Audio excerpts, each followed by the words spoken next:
New ইয়র্কে প্রবাসী সাংবাদিকদের সাথে জাতীয় প্রেস ক্লাবের সাধারণ সম্পাদক শ্যামল দত্তের মতবিনিময় সভা অনুষ্ঠিত হয়েছে। নিউ ইয়র্ক প্রতিনিধি কানু দত্ত জানান, জ্যাকসন হাইটসের একটি রেস্তোরাঁয় আমেরিকা বাংলাদেশ প্রেস ক্লাবের মতবিনিময় সভায় উপস্থিত ছিলেন প্রবাসের বীর মুক্তিযোদ্ধা ও বিভিন্ন গণমাধ্যমের সম্পাদক ও সাংবাদিকরা। এদিন এবিপিসির পক্ষ থেকে আমন্ত্রিত অতিথিদের ফুলেল শুভেচ্ছা জানানো হয়। সংগঠনের সভাপতি বীর মুক্তিযোদ্ধা রাশেদ আহমেদের সভাপতিত্বে মতবিনিময় সভায় স্বাগত বক্তব্য দেন সাবেক সভাপতি বীর মুক্তিযোদ্ধা লাবলু আনসার। আরও বক্তব্য রাখেন 21 পদকপ্রাপ্ত লেখক সাংবাদিক নাজমুন্নেসা পিয়ারি, নিউ ইয়র্কে বাংলাদেশের কনসাল জেনারেলের পক্ষে হেড অফ চ্যান্সেরি ইশরাত জাহান সহ অনেকেই। অনুষ্ঠানটির সঞ্চালনায় ছিলেন এবিপিসির সাধারণ সম্পাদক শাহ ফারুক রহমান। বীর মুক্তিযোদ্ধারা আছেন বাংলাদেশে, কিন্তু মুক্তিযুদ্ধ খুঁজে পাওয়া কঠিন হয়ে যাচ্ছে।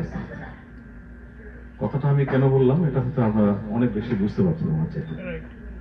যে চেতনা নিয়ে আপনারা যুদ্ধ করেছিলেন, একটি অসাম্প্রদায়িক গণতান্ত্রিক ধর্মনিরপেক্ষ বাংলাদেশ গড়া, সেই চেতনাটাকে খুঁজে পাওয়া এখন অনেক কঠিন হয়ে গেছে। 1, 2, 3 ঢাকায় জমি জিতে নিন 100% ক্যাশব্যাক সহ 20 কোটি টাকার পুরস্কার।